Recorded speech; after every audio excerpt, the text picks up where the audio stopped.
능력치를 평가할 때요. 이 사람은 요리를 참 잘한다 라고 하는 말과 이 사람은 못하는 요리가 없다 라고 하는 말 중에서 어떤 것이 더 잘한다 라고 표현하는 걸까요? 이 사람 운동을 참 잘합니다. 이 사람 못하는 운동이 없습니다.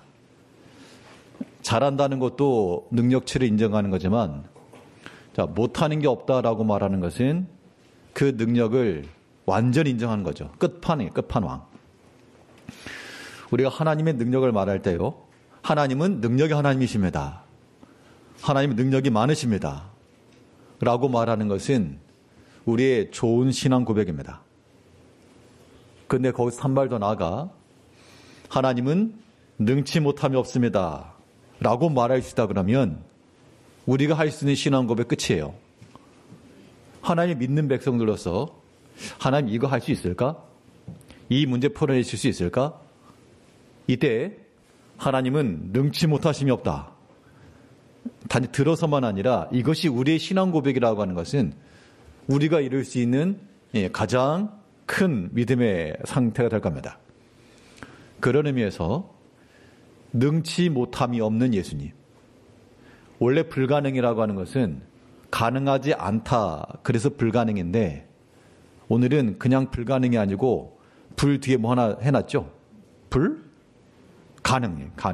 이제 불가능하다는 얘기는 예수님께는 불가능한 게 아니고 불가능이고 우리 인생에 불같은 시험을 만났을 때라도 우리 주님의 능력으로는 그 불가능인 것이고 벽과 같은 상황을 만나서 도무지 나갈 수 없고 두렵고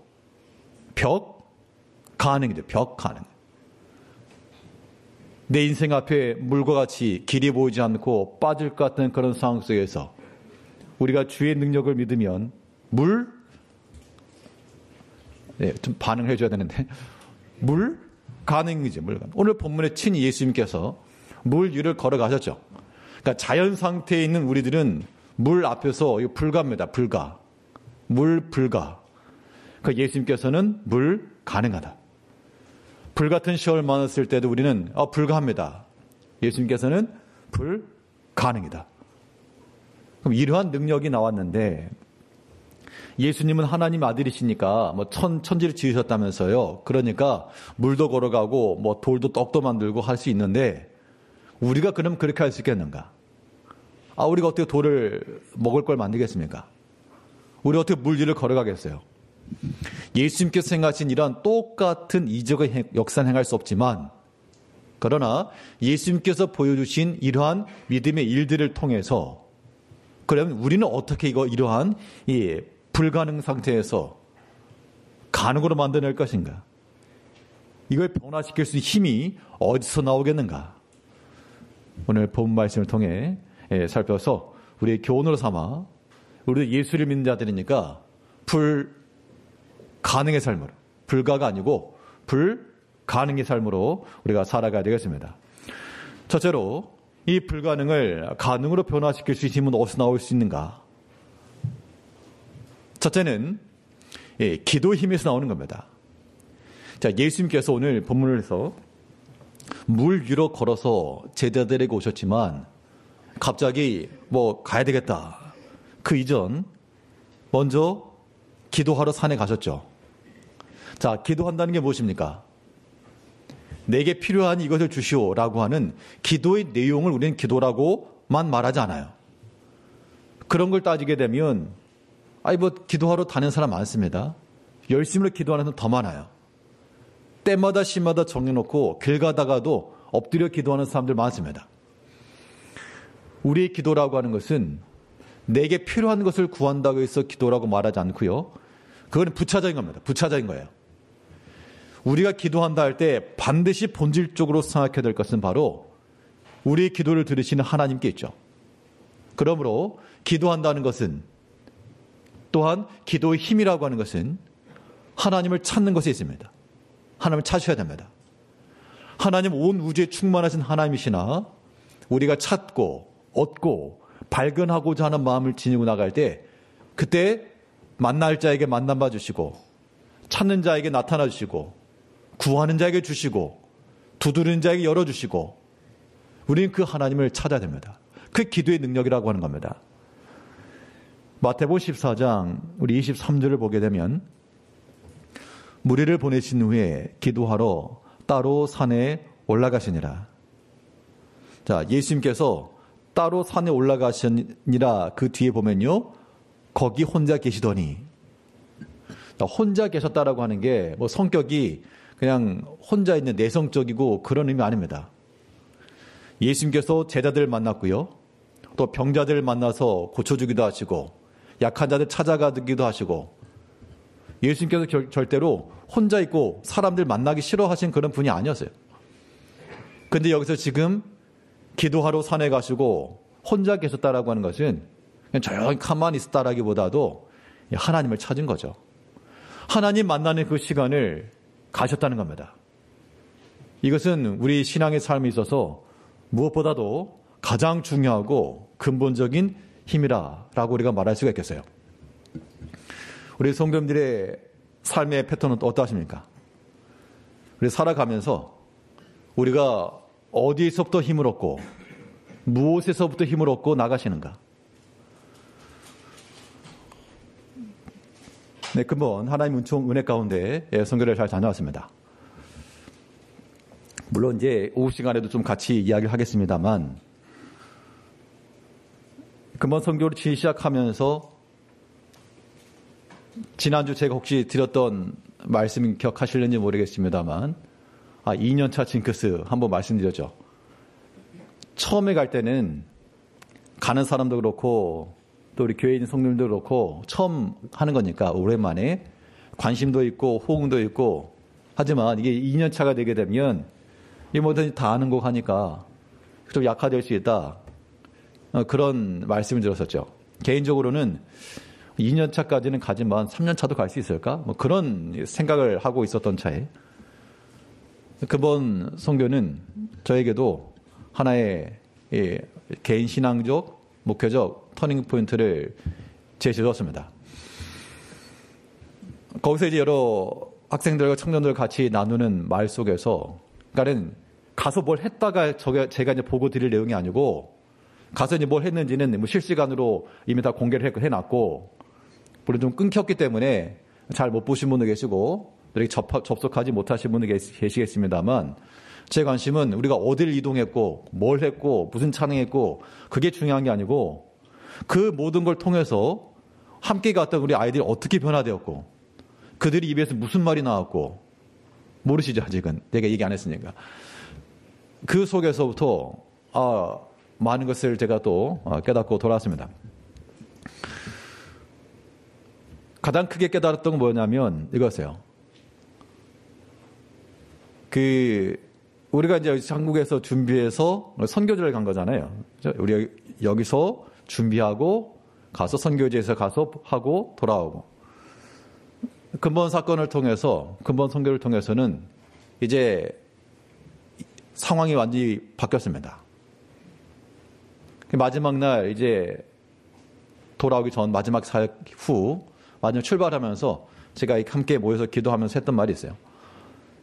그날 이제 금요일이었으니까 이제 그 다음날 돌아간 날인데 우리는 내일 집으로 가는 게 아니라 선교지로 갑니다.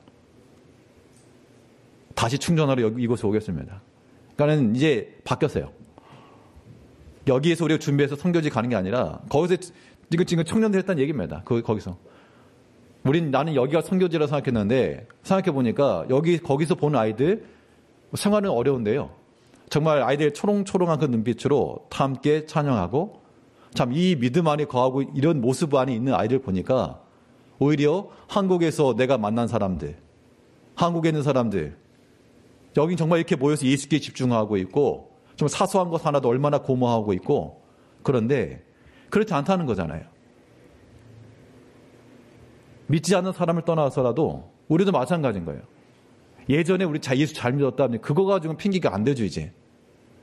거기 보니까 그 아이들의 예수님께로 향한 그런 마음, 하나님께 향하는 마음, 그걸 보니까, 선교지가 여기 같아, 여기. 여기 있는 분들, 여기에 계신 성도님들이 정말 선교지 대상인 것 같아요. 제가 여기서 율동하고 그럴 거 아니지만 생각이 바뀌어야 됩니다. 그래서 했던 말이 그거였어요. 우린 내일 집으로 가는 게 아니라 선교지로 간다고. 다시 충전하기 위해서 다시 오겠다고.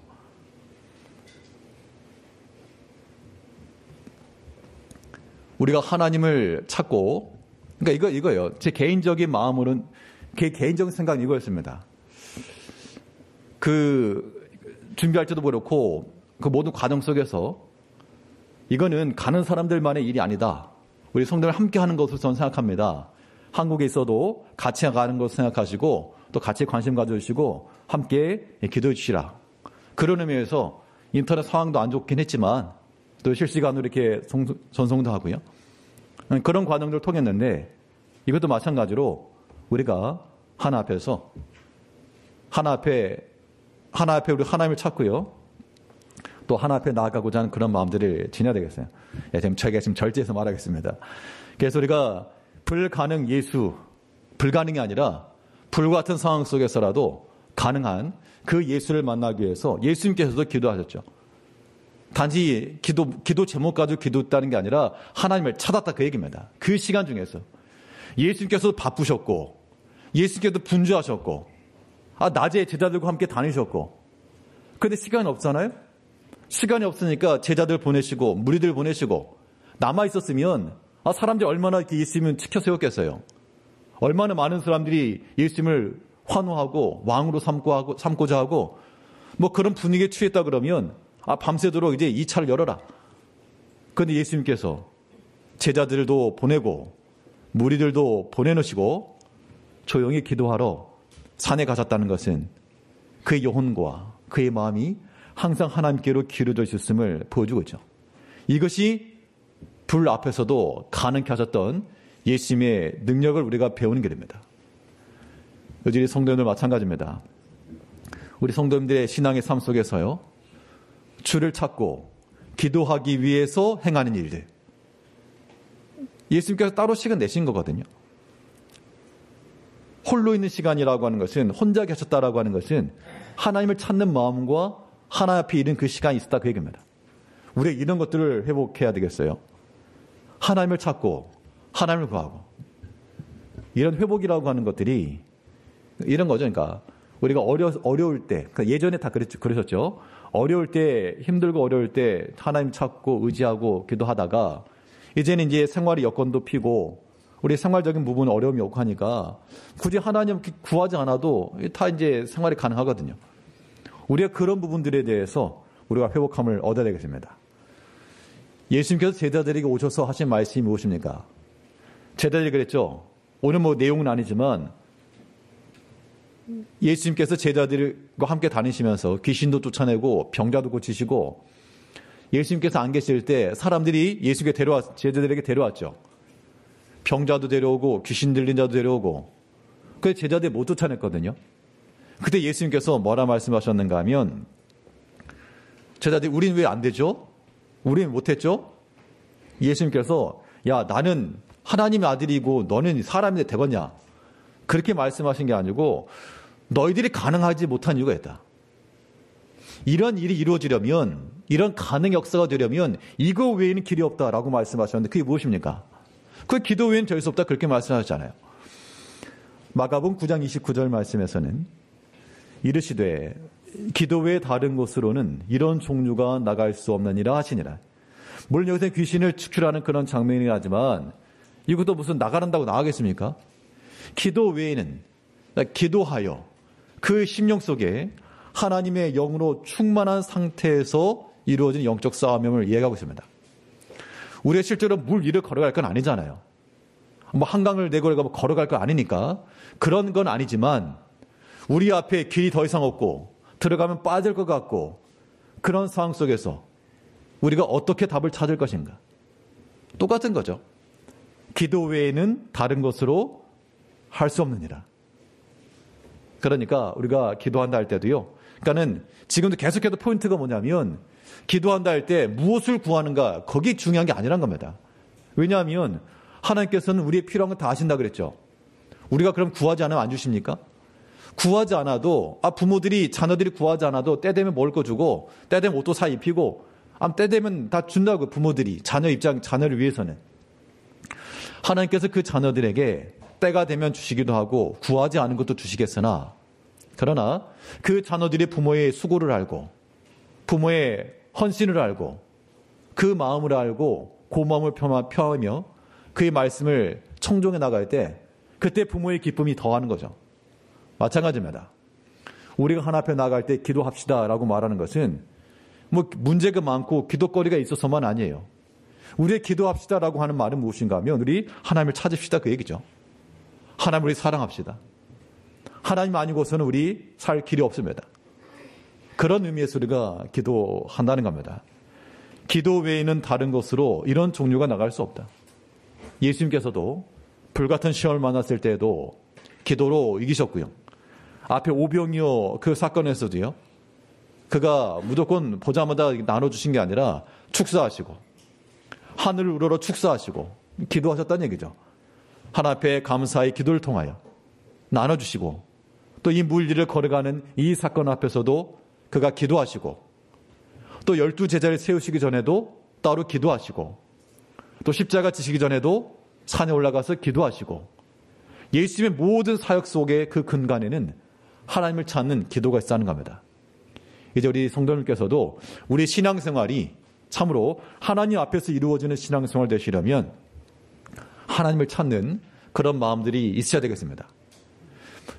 정해놓고 하는 그런 기도도 중요하고 그건 기본적인 겁니다. 그 이상으로 우리가 어느 곳에 있든지 시편에 있는 것처럼 내가 내 침상에서 주를 찾고 주 이름을 찾고 주를 부르고 주의 말씀 읊조리나이다. 그러면 그 침상에서 행하는 모든 것이 하나님 앞에 엎드리는 기도가 되는 거죠. 꼭 두 손 모으고 기도하는 것만 기도가 아닙니다. 하나님을 의지하는 마음이요, 하나님을 찾고자 하는 마음이요, 나와 함께 하신 하나님을 믿는 마음이요, 이런 마음들이 참으로 우리 삶 가운데서 기도에 힘을 더하는 것이고요. 또한 불가능의 상황을 불가능으로 바꿀 수 있는 그런 힘이 있다라고 생각하시고 어떤 상황에서라도 항상 하나님과 함께, 비록 나는 홀로일지라도 사람들은 다 떠나 있고 나와 함께하는 사람이 없을지라도 하나님 나와 함께, 그 증거는 우리가 기도하는 마음을 갖는 거죠. 항상 하나님을 찾는 우리 성도님들이 되셔야 되겠습니다. 하나님을 찾는다라고 하는 것은 그 목적이 무엇인가 하면 나의 영광과 나의 영달과 나의 부귀를 위해서 하나님 찾는 거 아니죠. 우리의 모든 목적이, 기도의 목적이, 그러니까 이게 자동차 바퀴를 말하면 마차 바퀴로 하면 바퀴가 양쪽에 있으니까 오른쪽 바퀴가 돌면 왼쪽도 같이 돌아야죠. 목적하는 바 같아 한다는 겁니다. 오른쪽은 앞으로 가려고 그러고 왼쪽은 뒤로 가려고 그러면 이건 뭐 제자리에 있는 것이고요. 오른쪽 바퀴만 돌고 있으면 뺑글뺑글 돌아서 그 자리인 겁니다. 우리가 하나님을 찾는 것이 우리 행하는 기도라 그러면 우리의 기도가 그러면 무엇과 일치해야 되겠습니까? 오른쪽 바퀴는 왼쪽 바퀴와 똑같이 해야 된다니까요. 우리가 기도하는 사람으로서 하나님 앞에 구하는 것과 이것이 오른쪽 바퀴라 그러면 왼쪽 바퀴는 뭐겠습니까? 우리의 기도를 들으시는 하나님의 뜻과 의지가 되겠죠. 결국 우리의 기도라고 하는 것은 하나님을 찾는 것만이 아니고요. 또한 하나님을 위하는 것으로 우리의 기도가 변모가 되어야 됩니다. 예수님께서도 하나님의 아버지를 위하여 그 뜻을 이루기 위하여서 일하시고 행하시고, 오늘 본문에서 예수님께서 제자들을 향해 나가셨죠. 왜 제자들을 향해 나가셨는가? 그냥 해가 뜨고 때가 됐으니까 나가신 게 아니고 여기는 예수님의 의도적인 선택과 상황이 있었다는 겁니다. 다 이 제자들을 건져내기 위하심인데, 제자들이 지금 풍랑 중에서 고난받고 있으니까 그들을 건져내기 위하심인데, 이 구원이라고 하는 것은 결국 하나님 아버지의 뜻을 이루는 거죠.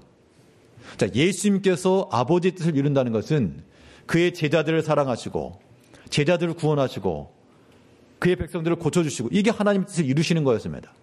그의 모든 기도의 제목이 내가 고난받지 않게 해주시고 십자가 지지 않게 해주시고 사람들이 나 비난하지 않게 해주시고 내가 오해받지 않게 해주시고, 그런 기도가 아니라 오직 아버지의 뜻이 이루어지기를 원하나이다. 그런 마음으로 예수님께서 행하셨고 제자들을 찾아가시고, 오늘 본문에 나오는 내용도 마찬가지입니다. 예수님이 행하신 모든 일들은 다 하나님 아버지를 위하여 그러한 일과 그러한 선택을 행하신 거죠. 오늘 마태복음 14장 25절에서는 밤 사경에 예수께서 바다 위로 걸어서 제자들에게 오시니, 자, 밤 사경 그러면 지금의 시간대로 새벽 3시에서 6시라 그랬습니다. 3시간 간격으로 1경, 2경, 3경, 4경 이렇게 구분하니까요. 그러면 가장 깊은 어둠의 때요, 또 가장 깊은 잠에 들 때일 겁니다.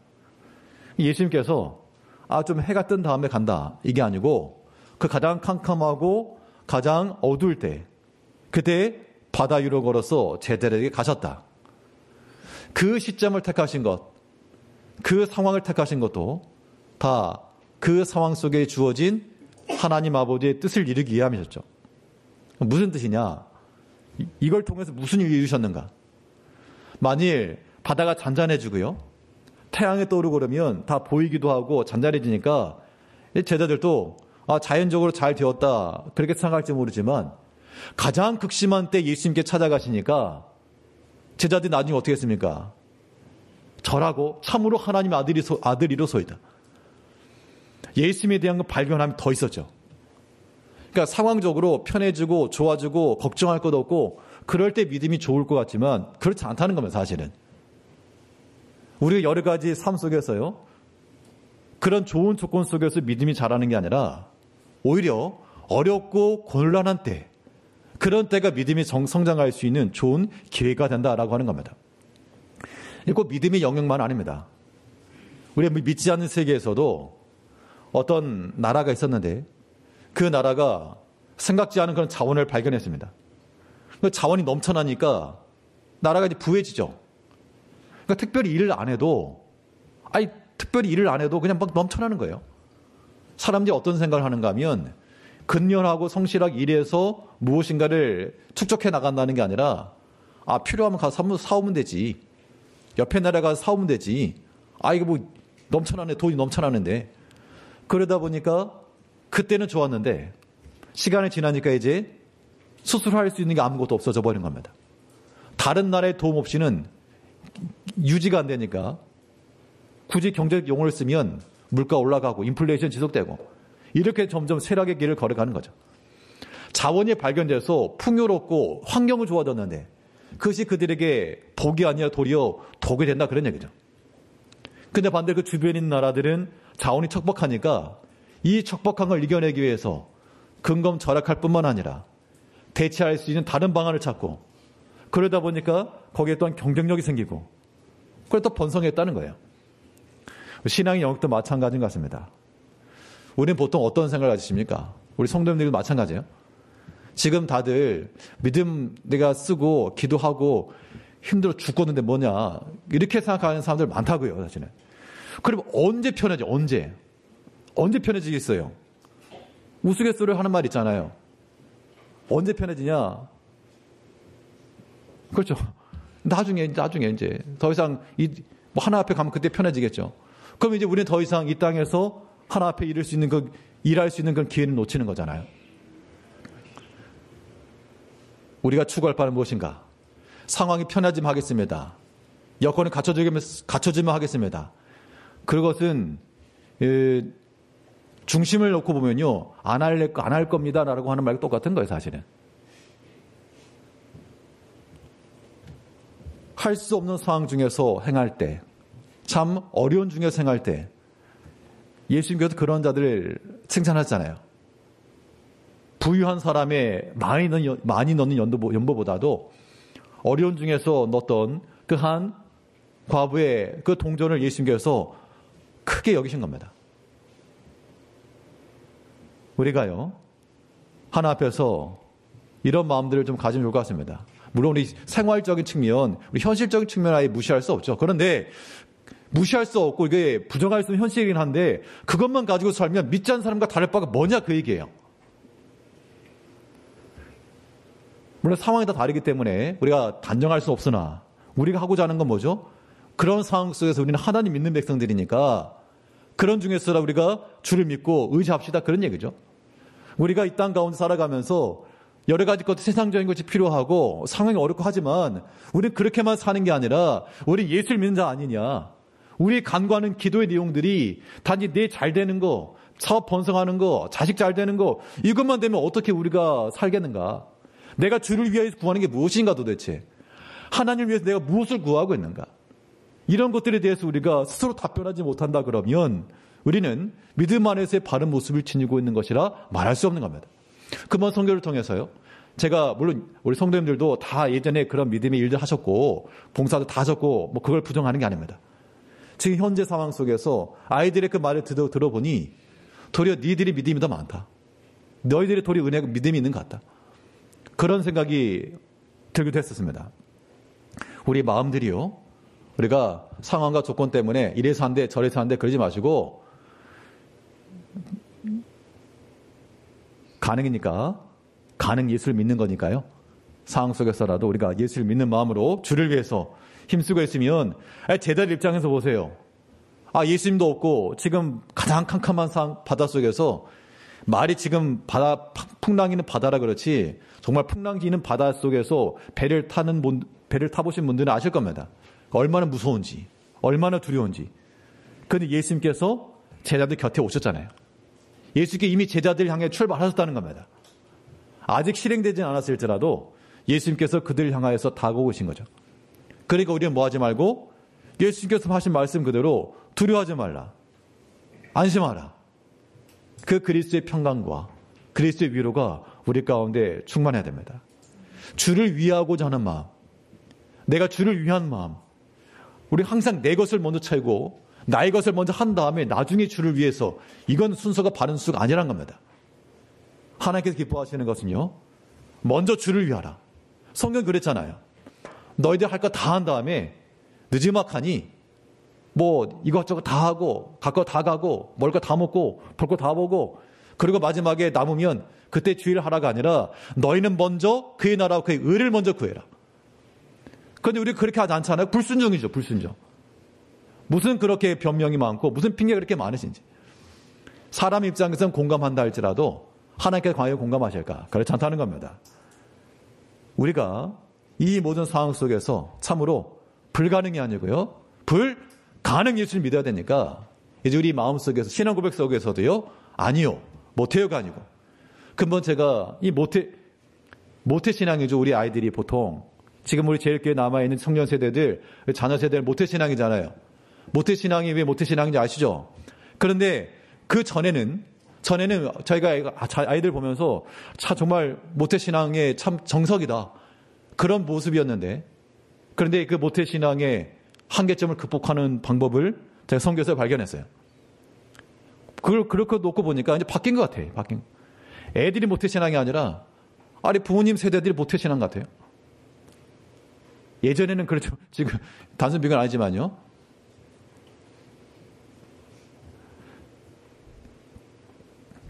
우리 에스더 4장 16절에서는 우리가 잘 아는 말씀인데 에스더 4장 16절에서 나도 나의 시녀들과 더불어 이렇게 금식한 후 규례를 어기고 왕에게 나아가리니 죽으면 죽으리이다 아니라. 자, 에스더는 그 당시 왕후였습니다. 왕후가 왕에게 나아갈 때는 뭐 초라한 모습으로 나가면 안 되죠. 그러니까 왕후가 왕에게 나갈 때는 평상시보다 뭘 더 많이 해야 되겠죠? 평상시보다 기도를 많이 하는 게 아니고 평상시보다 더 많이 꾸며야죠. 뭐 얼굴도 꾸미고 머리도 꾸미고 옷도 입고 향수도 뿌리고 평상시보다 더 외모를 치장해야지 왕에게 나아갔을 때 그의 눈을 사로잡는 거 아니겠습니까? 그런데 금식한 다음에 나가겠답니다. 사람이 금식하게 되면 뭐 사람이 얼굴이 기름진 것처럼 해지는 않죠. 며칠 동안 금식하면 아무튼 얼굴이 좀 상해 보일 겁니다. 그 상태로 나간다라고 하는 것은 죽으면 죽으리다. 에스도 안 거예요. 그 상태로 나갔다가는 왕이 부르지도 않았고 또 왕 앞에 나갔는데 왕이 눈이 뒤집어질 만큼의 그러한 수려함도 아니라 도리어 좀 꾀지지한 모습으로 나간다 그러면 이거 목숨이 위태롭지만 그러나 그가 금식한 후에 여기 금식했다라고 하는 것은 단순히 뭘 안 먹었다는 게 아니라 기도했다 그 얘기죠. 더 간절함을 따라 기도한 후 왕에게 나아가리니.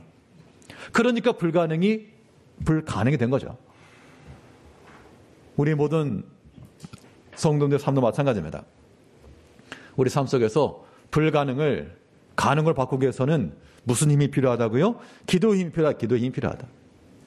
그 기도하는 것 자체, 기도하는 그 한 사람. 어떤 목사님께서 자기 가장 아끼는 사진이라고 그러면서 그 할머니가 공유를 해줬는데, 지금 돌아가셨는데 어떤 목사님이 기도하는 장면이 있어요. 누가 뭐 사진 찍을 거라고 생각도 못 했겠죠, 당연히. 혼자 조용히 예배당에 앉아서 조용히 기도하고 있는 그 모습을 보고 감동이 되냐면 찍었나 봅니다. 그러면 가장 아끼는 사진이라고. 사실 무슨 내용 기도했는지 모르죠. 그 당사자가 아닌 이상 무슨 내용으로 기도했는지 모르지만 기도하는 그 한 사람의 모습이 또 많은 사람에게도 영감을 준다, 그 얘기입니다. 우리가 개인적으로도 어떤 일을 앞두고 하나님 앞에 기도하시고, 근데 지났으니까 얘기하면 오늘은 그 다음 선교에 있었던 그런 아이들의 이야기들 좀 들려드리려고 그러는데, 그 우리 중고등부 학생 중에 한 학생이 그 선교 올해 시작되자마자 목적을 가지고 선교 가기 전에 기도를 해야 되겠다는 마음을 가지고 새벽 예배를 나오기 시작했습니다. 근데 그번에 가서 이제 그런 기도를 통해서 기도하면서 깨닫게 되고 알게 되고 또 선교를 위해서 많이 기도했다 그래요. 그 말을 보면서 너가 그냥 목사해라. 너가 목사해라. 너가 목사하고 너가 장로님하고 너가 권사님하고 다 해라.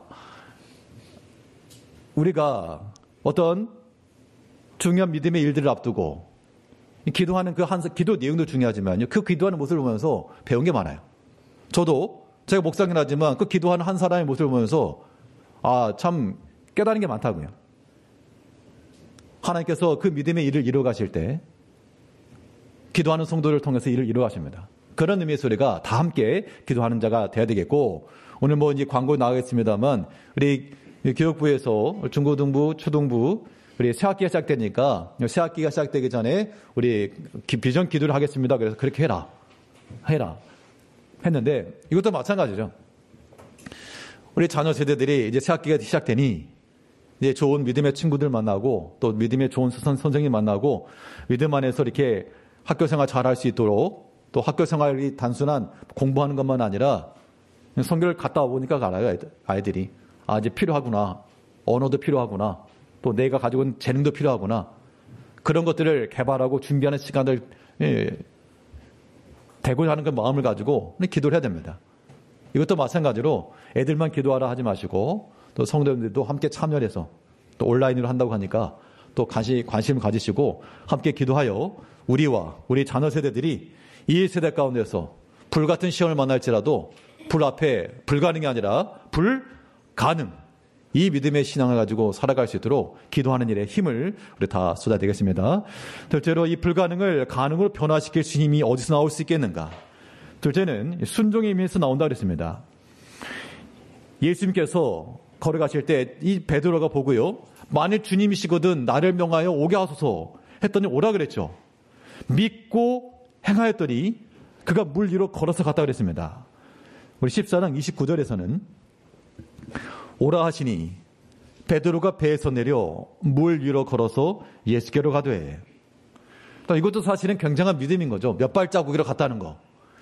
우리가 무슨 지금 뭐 바닷가를 가면 밤에도 이렇게 불빛도 있고 하니까 사진도 찍고 파도도 치고 그렇게 낭만스럽지만, 캄캄한 밤에 바람 막 부는데 거기 있으면 어디가 어딘지 길도 안 보일 거고 무서워서 못 갑니다, 그거. 그런데 그거 뛰어내렸다? 아무튼 베드로의 신앙도 이거 큰 믿음 맞죠? 자, 그가 믿고 행할 때 그때 능력이 나타나는 건 분명합니다. 우리가요, 이 모든 불가능한 상황 속에서 가능으로 바꿔나가려면 믿고 나가는 겁니다. 그냥 뛰어내리는 게 아니라 뭐죠? 오라 하시니 그가 내려서 물 위로 걸어갔다. 오라 하니까 갔다, 그 얘기입니다. 그 믿음의 순종이라고 하는 것은 우리가 예상치 못한 그러한 하나님의 능력을 우리가 경험할 수 있는 길이 되는 거예요.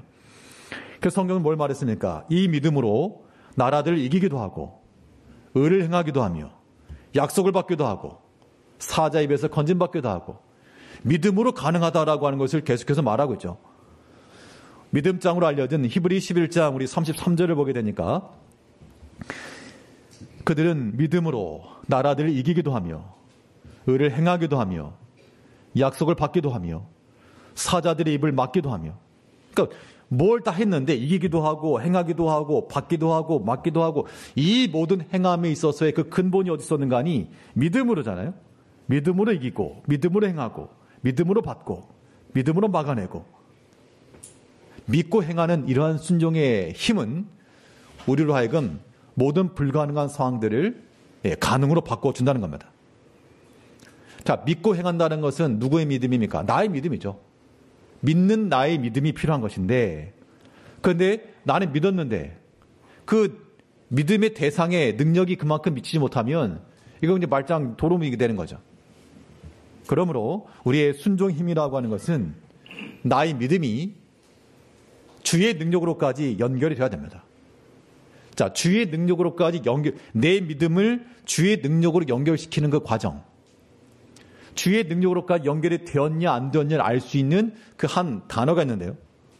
오늘 본문을 보게 되면 우리의 믿음이 주님의 능력까지 연결되었으면 이걸 안 할 거고, 연결되지 않았으면 이걸 한다는 것인데, 그것이 무엇입니까? 오늘 본문에 나오는 예수의 말씀을 따라 이야기하게 되면 의심이죠, 의심. 왜 의심하였느냐? 처음 믿고 갈 때는 걸어갔는데 나중에 이제 무서워서 물을 보고 두려워서 빠져갔다 그랬죠. 그때 예수님께서 믿음이 적은 자요, 왜 의심했느냐? 우리 본문 31절을 보게 되면 예수께서 즉시 손을 내밀어 그를 붙잡으시며 이르시되 믿음이 작은 자요, 왜 의심하였느냐 하시고, 그러니까 믿음을 행하는 것이 우리의 추구할 바인데요. 그때 내 믿음으로만 일하지 않고 나의 믿음은 곧 하나님의 능력으로 연결되어야 됩니다. 그러니까 우리가 도구의 힘을 이용할 때요, 뭐 지렛대 원리도 마찬가지입니다만 내가 저 무거운 걸 들어 올릴 수는 없는데 지렛대 도구를 이용해서 옮길 수 있습니다. 그러니까 나의 힘이 아니라 그 지렛대의 원리 힘이죠. 나는 단순히 그 원리를 따라서 적은 힘을 했을 뿐입니다. 어떤 커다란 중장비가 있다. 뭐 포크레인 같은 게 있어가지고 이만 흙더미로 옮긴다. 내가 할 수 있는 일이라고 하는 그냥 나 버튼 누른 것밖에 없어. 나는 버튼 누른 것밖에 없지만 그 기계의 능력이 일을 했다. 어떻게 보면 우리의 믿음의 순종이라고 하는 것이 마찬가지입니다. 우리에게 요구되는 믿음이라고 하는 것은 주의 능력 버튼 누르는 것밖에 없어요. 엘리베이터 타가지고 버튼 누르면 자동 올라가는 것처럼 우리의 믿음이라고 하는 것은 주의 능력을 믿고 의심치 않고 나아가는 거 있습니다. 그게 믿음이란 얘기예요. 의심치 않은 거. 주께서 이루실 것이라. 주께서 행하실 것이라. 믿음이 없으면 의심하게 되고요. 의심하니까 당연히 안 하죠. 그러나 믿음에 있음이 어떻게 됩니까? 믿음이 견고해지게 되면 그 믿음으로 우리는 하나님께 영광을 돌린다 그랬어요. 왜 이게 하나님께 영광이냐? 하나님의 능력을 드러냈기 때문에 그래요. 제가 예를 들어서 어떤 사람이 있었는데 이 사람 평상시에는 뭐 별로 없어 보였는데 성교 간다 그래 데려갔더니 갑자기 미얀마어를 할 줄 압니다. 그러면 그 사람을 자기의 능력을 드러낼 수 있는 그런 환경들, 그래 데려간 것 자체가 그 사람에게 영광을 준 거죠. 그의 능력이 나타났으니까. 우리 삶 속에서 하나님의 능력이 나타날 만할 때, 이건 우리가 어려움을 당할 때죠. 고난당하고 어려울 때, 그때가 하나님의 능력이 드러날 때니까 그때 뭐 하시자고요? 버튼 누르시자고요. 그게 순종의 버튼 되는 겁니다. 믿음이 없으면 의심하는 것이고요. 믿음으로 견고해지게 되면 그 믿음 자체가 하나님께 영광 돌리는 거라 그랬어요. 로마서 4장 20절에서는 믿음이 없어 하나님의 약속을 의심하지 않고 믿음으로 견고해져서 하나님께 영광을 돌리며, 우리가 하나님께 영광을 돌리는 방법은 세상적으로 성공하고 번성해서만 아닙니다. 하나님의 능력을 의심하지 않고 하나님께는 충분히 가능합니다. 하나님은 능히 나를 살릴 수 있는 하나님이십니다. 하나님 분명히 우리 가운데 길을 주실 수 있는 하나님이십니다. 막막하고 길이 보이지 않는 그 상황 속에서 주를 믿고 의심하지 않을 때, 그것이 하나님께 영광을 돌리는 길이라 그랬어요. 이제 우리가 하나님을 모르는 자와 같이 하나님에 대한 경험치도 없이 하나님의 말씀을 의심하지 마시고 그런 사람들은 믿음이 작은 자라고 그랬습니다. 우리는 믿음이 견고해져서 그 말씀대로 온전히 순종하여 하나님께 영광을 돌리며 살아가는 우리가 되어야 되겠습니다. 우리 예수를 믿는 자들입니다. 불가능 속에서도 예수님께서는 불가능이죠. 요 한마디만 하고 마칠게요. 제가 불하면 가능 한번 해주시면 참 감사하겠습니다. 예수님의 능력은 불가능이 아니고 불도 가능하며 물도 가능하신 예수님을 믿고 살아가시는 성도님들이 되시길 바라겠습니다. 기도하겠습니다. 우리를 지극히 사랑하신 아버지 하나님,